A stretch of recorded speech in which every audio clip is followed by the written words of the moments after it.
और बेबुनियाद एजेंडे के खिलाफ, हालांकि पिछले दिनों साडे minister of finance Harpal Singh Cheema ji होना ने भी एक स्टेटमेंट जारी की है। उन्होंने लैके आज दो तीन गल्लां मैं तुहाडे राही पंजाब के लोगों को जरूर दसना चाहूँगा। फिरोजपुर जिले के किसानों को लैके गुमराहकुन कूड़ प्रचार जिहड़ा विरोधी दल पिछले 3-4 दिन तो कर रहा है कि मान साहब की सरकार एंटी फार्मर है, कि मान साहब की सरकार किसानों की गिरफ्तारी वारंट जारी कर रही है। इनू मैं स्पष्ट करदा आज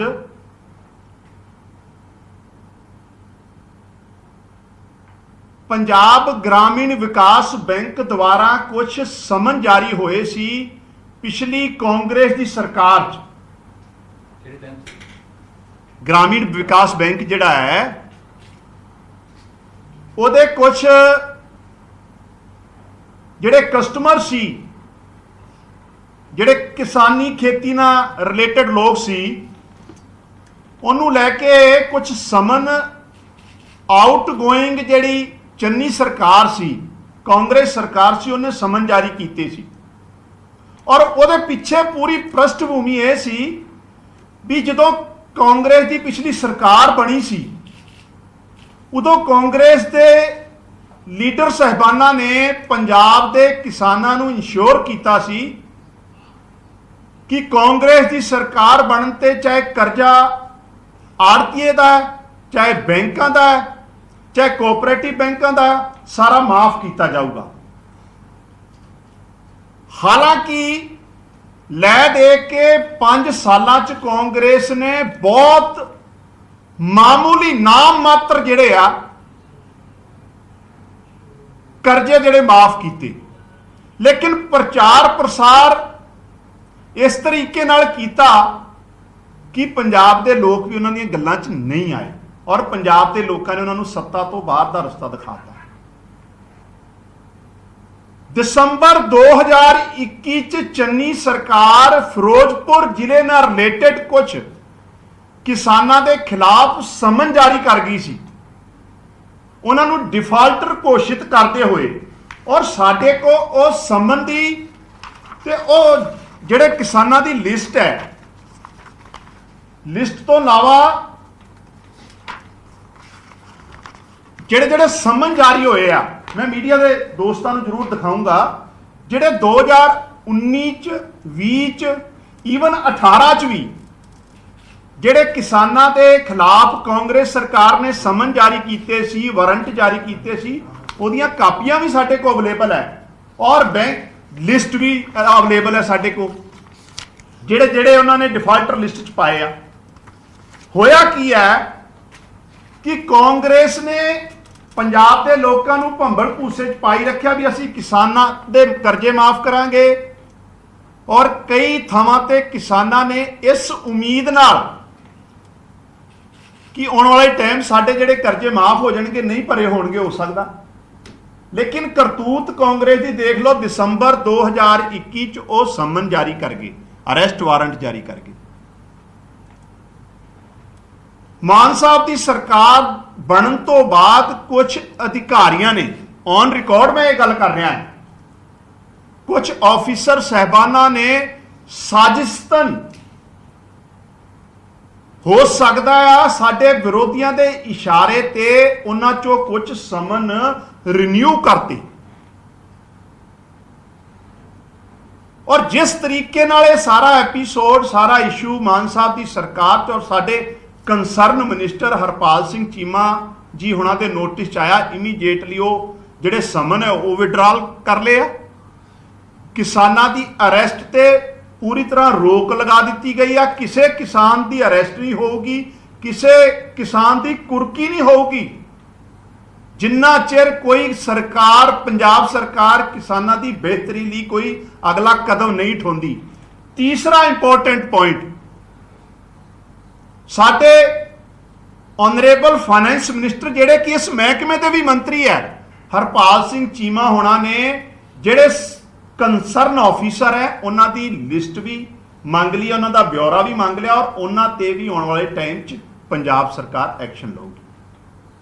ਸੋ ਇੱਕ ਗੱਲ ਤੇ ਮੈਂ ਸਪਸ਼ਟ ਕਰਦਾ ਵੀ ਜਿਹੜਾ ਭੰਬਲ ਭੂਸਾ, ਜਿਹੜਾ ਗੁੰਮਰਾਹਕੁਨ ਪ੍ਰਚਾਰ ਕੀਤਾ ਜਾ ਰਿਹਾ ਕਿਸਾਨਾਂ ਦੀ ਗ੍ਰਿਫਤਾਰੀ ਨੂੰ, ਕਿਸਾਨਾਂ ਦੇ ਵਾਰੰਟਾਂ ਨੂੰ ਲੈ ਕੇ, ਉਹ ਬਿਲਕੁਲ ਬੇਬੁਨਿਆਦ ਹੈ। ਮਾਨ ਸਾਹਿਬ ਦੀ ਸਰਕਾਰ ਲਗਾਤਾਰ, ਔਰ ਪੰਜਾਬ ਦੇ ਕਿਸਾਨਾਂ ਨਾਲ ਸਾਡਾ ਵਾਅਦਾ ਆ ਕਿ ਕਿਸਾਨਾਂ ਦੀ ਸਥਿਤੀ ਜਿਹੜੀ ਬਹੁਤ ਬਦਤਰ ਹੋ ਗਈ ਪਿਛਲੀਆਂ ਸਰਕਾਰਾਂ ਦੀਆਂ ਕਰਤੂਤਾਂ ਕਰਕੇ।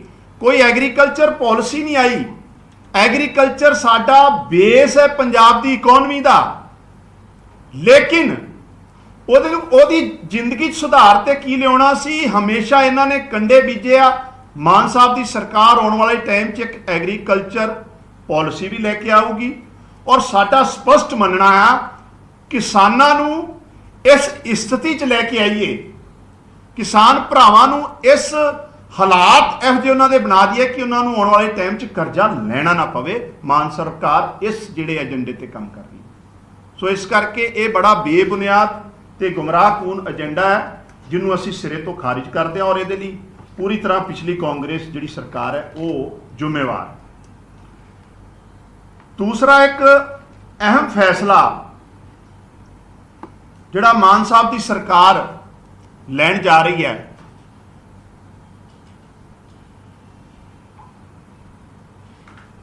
ਕੋਵਿਡ-19 ਦੇ ਦੌਰਾਨ 2019-20 ਚ ਜਿਹੜੇ ਸਾਡੇ ਟਰਾਂਸਪੋਰਟ ਨਾਲ ਰਿਲੇਟਡ ਸਕੂਲ ਬੱਸਾਂ ਵਾਲੇ ਸੀ, ਮਿਨੀ ਕੈਬ ਵਾਲੇ ਸੀ, ਮੈਕਸੀ ਕੈਬ ਵਾਲੇ ਸੀ, ਟਰੱਕਾਂ ਵਾਲੇ ਸੀ ਜਾਂ ਰਿਕਸ਼ੇ ਵਾਲੇ ਸੀ, ਕਿਉਂਕਿ ਉਸ ਦੌਰਾਨ ਉਹਨਾਂ ਦੀ ਇਨਕਮ ਤੇ ਬਹੁਤ ਵੱਡਾ ਜਿਹੜਾ ਆ ਇੱਕ ਤਰ੍ਹਾਂ ਦਾ ਉਹਨਾਂ ਦਾ ਨੁਕਸਾਨ ਹੋਇਆ, ਬਹੁਤ ਵੱਡਾ, ਜਿਹਨੂੰ ਇਕਨੋਮਿਕਲੀ ਉਹਨਾਂ ਤੇ ਬਹੁਤ ਧੱਕੇਸ਼ਾਹੀ ਸਮਝ ਲਓ, ਇੱਕ ਧੱਕਾ ਲੱਗਿਆ, ਉਹਨਾਂ ਦੀ ਪੂਰੀ ਇਕਨੋਮੀ ਢਾਂਚਾ ਤਹਿਸ ਨਹਿਸ ਹੋ ਗਿਆ। ਇਹਨਾਂ ਸਾਰੇ ਵਰਗਾਂ ਲਈ ਮੋਟਰ ਵਾਹੀਕਲ ਐਕਟ ਦੇ ਅੰਦਰ ਜਿਹੜਾ ਉਹਨਾਂ ਨੂੰ ਟੈਕਸ ਭਰਨਾ ਸੀ ਉਹਨਾਂ ਨੇ। ਹਾਲਾਂਕਿ ਪਿਛਲੀ ਸਰਕਾਰ ਨੇ ਵੀ ਕੁਝ ਐਗਜ਼ੈਂਪਸ਼ਨਾਂ ਦਿੱਤੀਆਂ ਸੀ 2020 ਔਰ 21 ਚ, ਉਹਦੇ ਚ ਬਹੁਤ ਘੱਟ, ਤਕਰੀਬਨ 2000 ਲੋਕ ਹੀ ਕਵਰ ਹੋ ਪਾਏ ਸੀ। ਮਾਨ ਸਰਕਾਰ ਨੇ ਇੱਕ ਬਹੁਤ ਵੱਡਾ ਔਰ ਅਹਿਮ ਫੈਸਲਾ ਲਿਆ, 80,000 ਤੋਂ ਉੱਪਰ ਜਿਹੜੇ ਸਾਡੇ, ਚਾਹੇ ਉਹ ਟਰੱਕ ਟਰਾਂਸਪੋਰਟ ਨਾਲ ਰਿਲੇਟਡ ਹੈ, ਸਕੂਲ ਬੱਸ ਨਾਲ ਰਿਲੇਟਡ ਹੈ, ਰਿਕਸ਼ੇ ਨਾਲ ਰਿਲੇਟਡ ਹੈ, ਮਿਨੀ ਬੱਸ ਨਾਲ ਰਿਲੇਟਡ ਹੈ, ਮੈਕਸੀ ਕੈਬ ਨਾਲ ਰਿਲੇਟਡ ਹੈ, ਇਹਨਾਂ ਸਾਰਿਆਂ ਨੂੰ 25 ਅਪ੍ਰੈਲ 2022 ਤੋਂ ਲੈ ਕੇ 24 ਜੁਲਾਈ 2022 ਤੱਕ ਇੱਕ ਤੇ ਜਿਹੜਾ ਇੰਟਰਸਟ ਹੈ ਉਹ ਤੋਂ ਐਗਜ਼ੈਂਪਸ਼ਨ ਦਿੱਤੀ ਜਾਂਦੀ ਆ। ਜਿਹੜੀ ਕੋਈ ਮੋਟਰ ਵਾਹੀਕਲ ਟੈਕਸ ਦੇ ਅੰਦਰ ਇਹਨਾਂ ਨੇ ਕੋਈ ਟੈਕਸ ਭਰਨਾ ਸੀ, ਮੋਟਰ ਵਾਹੀਕਲ ਐਕਟ ਦੇ ਅੰਦਰ ਕੋਈ ਟੈਕਸ ਭਰਨਾ ਸੀ, ਔਰ ਤੋਂ ਪੂਰੀ ਤਰ੍ਹਾਂ ਐਗਜ਼ੈਂਪਸ਼ਨ ਦਿੱਤੀ ਜਾਂਦੀ ਹੈ। ਸੋ ਨਾ ਇਹਨਾਂ ਤੇ ਜੁਲਾਈ 2022 ਤੱਕ ਕਿਸੇ ਤਰ੍ਹਾਂ ਦੀ ਪੈਨਲਟੀ ਲੱਗੂਗੀ, ਨਾ ਕਿਸੇ ਤਰ੍ਹਾਂ ਦਾ ਇੰਟਰਸਟ ਲੱਗੂਗਾ, ਤਾਂ ਕਿ ਇਹ ਕੋਵਿਡ ਦੇ ਦੌਰਾਨ ਜਿਹੜੀ ਇਹਨਾਂ ਦੀ ਆਰਥਿਕ ਮੰਦਹਾਲੀ ਹੋਈ ਆ, ਉਹਦੇ 'ਚ ਕਿਸੇ ਤਰ੍ਹਾਂ ਦਾ ਵੀ ਇਹਨਾਂ ਲੋਕਾਂ ਤੇ ਹੋਰ ਆਰਥਿਕ ਬੋਝ ਨਾ ਪਵੇ। ਉਹਦੇ ਲਈ ਸਰਕਾਰ ਨੇ ਇੱਕ ਅਹਿਮ ਫੈਸਲਾ ਲਿਆ, ਜਿਹਦਾ ਆਮ ਆਦਮੀ ਪਾਰਟੀ ਵੀ ਸਵਾਗਤ ਕਰਦੀ ਹੈ। ਸੋ ਅੱਜ ਇਹ ਦੋ ਅਹਿਮ ਜਿਹੜੇ ਫੈਸਲੇ ਆ, ਉਹਨਾਂ ਨੂੰ ਲੈ ਕੇ ਤੁਹਾਡੇ ਨਾਲ ਰੂਬਰੂ ਹੋਏ ਆ। ਤੁਹਾਡਾ ਕੋਈ ਸਵਾਲ ਹੈ ਤੇ ਜੀ।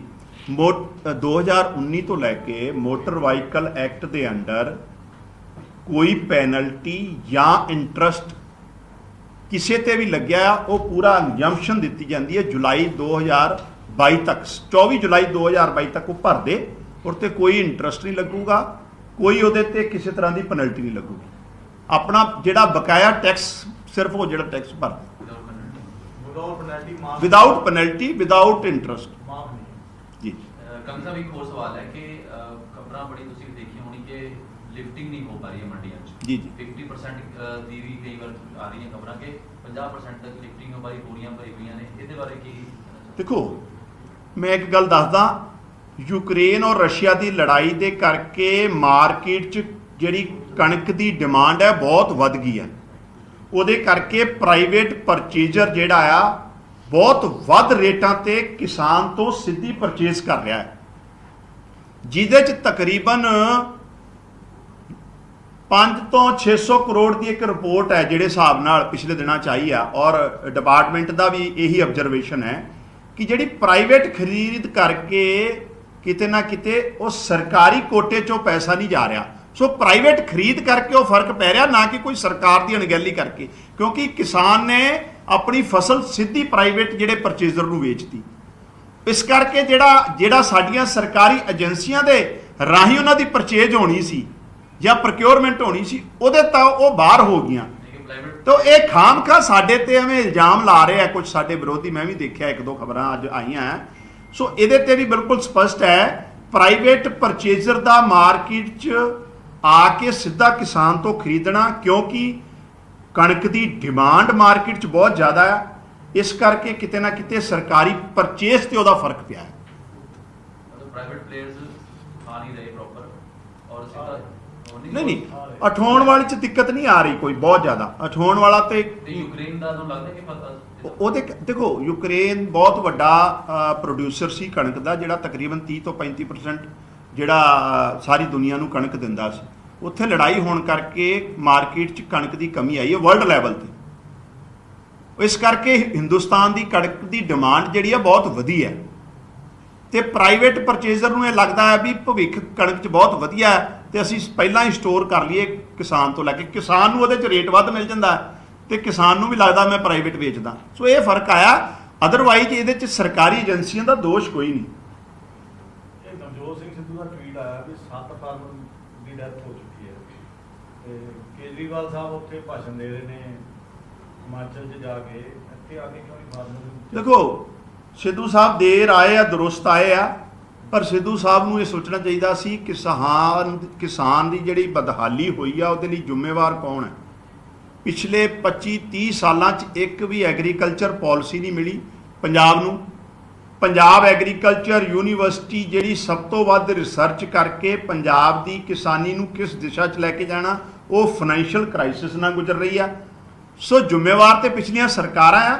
ਅਸੀਂ ਨੋ ਡਾਊਟ ਇਹ ਬੜਾ ਅਨਫੋਰਚੂਨੇਟ ਇਨਸੀਡੈਂਟ ਹੋਏ ਆ, ਕੋਈ ਦੋ ਰਾਏ ਨਹੀਂ, ਮੈਂ ਜਸਟੀਫਾਈ ਨਹੀਂ ਕਰ ਰਿਹਾ, ਲੇਕਿਨ ਅੱਜ ਕਿਸਾਨ ਦੀ ਹਾਲਤ ਅਸੀਂ ਤੇ ਆਪ ਮੰਨ ਰਹੇ ਹਾਂ ਬੜੀ ਮਾੜੇ ਹਾਲਾਤਾਂ 'ਚ, ਮੰਦਹਾਲੀ 'ਚ ਹੈ। ਲੇਕਿਨ ਉਹਦਾ ਕਾਰਨ ਇਹ ਰਿਹਾ ਵੀ ਸਰਕਾਰਾਂ ਨੇ ਐਗਰੀਕਲਚਰ ਔਰ ਐਗਰੀਕਲਚਰ ਪਾਲਿਸੀ ਤੇ ਕਦੀ ਧਿਆਨ ਨਹੀਂ ਦਿੱਤਾ। ਅਸੀਂ ਤੇ